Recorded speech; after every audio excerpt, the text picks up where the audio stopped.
Suspendons tant soit peu le temps de la démagogie, de la dispute et surtout du commérage pour juste se souvenir de la tradition qui veut qu'en cette transition, nous nous souhaitons les vœux.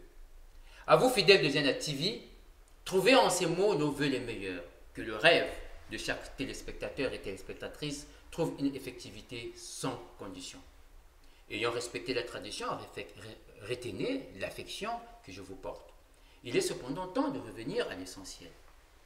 Notre réflexion prendra appui sur les différents messages de vœux des leaders politiques, en passant bien entendu à la critique des vœux du président Denis Sassou Nguesso, et nous finirons par l'ironie paulinienne devant Okongakala, le premier procureur qui inculpe et dont l'accusé lui donne une baffe du ridicule sans précédent.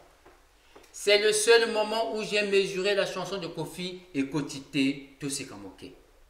Voilà la belle opération mal à l'aise qui contraste à toutes les violences que nous pouvons naïvement subir. Nous y reviendrons. Bien cher sire, je ne te souhaiterai pas bonne année, puisque les vœux qui sont les siens pour le combat pour la liberté d'expression et de la pensée que nous menons resteront pour nous, l'équipe de Zenna TV, une finalité.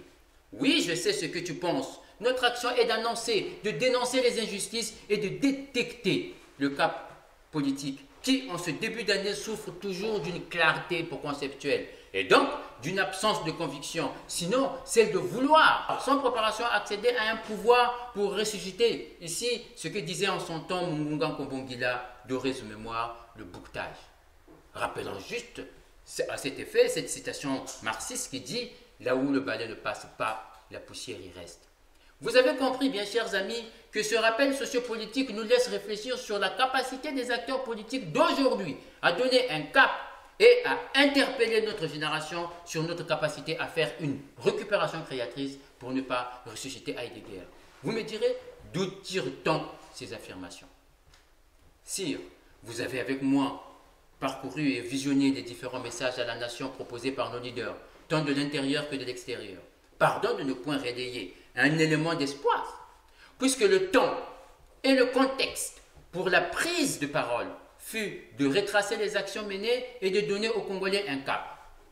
Ou je suis sourd, ou je suis aveugle, mais encore de mauvaise foi pour ne relever que de la haine, la rancœur, la vengeance et surtout l'autoflagellation politique. À une exception prête, celle de la présidente de la diaspora Congo-Brazzaville, Mme Agnès Ounou, qui nous a invités à assumer nos fautes pour un vivre ensemble effectif. Et indispensable à une efficacité politique et termine, bien entendu, sur une séparation des compétences. De cet angle-là, oui, il y a eu un cap proposé. Qu'est-ce à dire du message du chef de l'État, M. Rupture? Nous attendions des annonces sur les différentes actions menées pour que cette rupture soit effective. Nous avions une fois de plus constaté le silence nauséabond des services du chef de l'État sur le fiasco américain d'une part et de l'absence de sanctions d'autre part. Alors au placard la rupture et que vive l'impunité et le ridicule. Relevons aussi que l'humiliation subie par le chef de l'État affecte ipso facto tous les Congolais. C'est l'identité du Congo. C'est l'État du Congo, dans ce qu'il a de plus fort, qui a été humilié, déshonoré et dévalué. Comment une telle action peut-elle trouver aux yeux des fonctionnaires de l'État une si grande indifférence et donc du mépris? Ils ont méprisé Sassou et ils ont insulté le Congolais. Voilà ce que explique l'absence de tonus, ni d'envie, ni encore de volontarisme dans l'absence du chef, dans l'adresse du chef de l'État face au peuple congolais. Oui, Azalaki na ilongi amotakwe na vilo. Hollande a dit aux Français d'être fiers car la France est attendue dans le monde.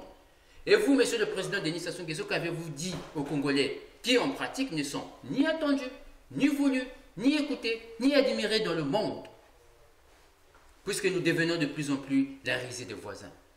Alors je ne saurais ici et maintenant vous dire ce que j'ai retenu du message, sinon que les Congolais pleurent, le chômage toujours au beau fixe, l'économie au ralenti, les congés techniques se multiplient et le niage de l'incertitude inquiète les familles qui ont peur d'un tsunami de faillite.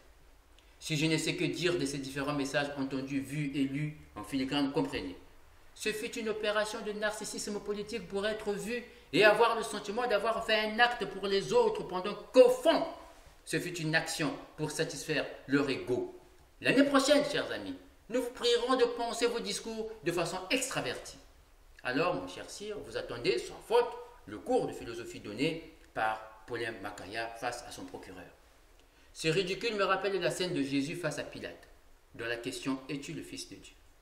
Plus de 2000 ans après Jésus-Christ, l'ironie paulinienne vient de porter l'espoir aux observateurs politiques congolais qu'il y a des Congolais de la carrure de cet homme si ignoré qu'il n'a trouvé le rire comme arme et l'ironie comme argument pour descendre simultanément la litanie des faits qui lui sont reprochés.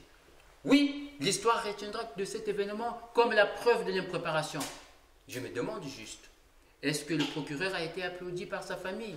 Est-ce que Sassou Nguesso, après le ridicule américain, l'humiliation en live par Paulin Macaya, Sassou peut-il toujours s'estimer légitime et autoritaire? Voilà, chers amis, ce que nous pouvons justement appeler opération mal à l'aise. Et c'est pas fini. Alors, allons seulement.